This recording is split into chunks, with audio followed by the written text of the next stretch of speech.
New this morning and topping national headlines, there's a new rule that could impact gun owners.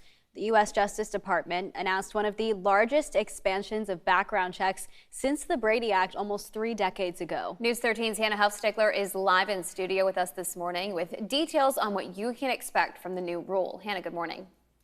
Good morning, Melissa and Taylor. Senior administration officials are saying this new federal rule seeks to close the so-called gun show loophole. The Biden administration held a press call Wednesday to discuss the engaged and the business final rule, which clears up language used in the bipartisan Safer Communities Act of 2022. By law, anyone who deals in firearms for profit must get a federal license and conduct criminal background checks. But some sellers have found a way to skirt that law, selling guns at gun shows, flea markets, and even on the internet. This new rule cracks down on the roughly 23,000 unlicensed firearm dealers from across the country. ATF Director Stephen Dettelbach saying, quote, "Today's final rule is about ensuring compliance with an important area of the existing law. We can clearly see that a whole group of folks are openly flouting that law.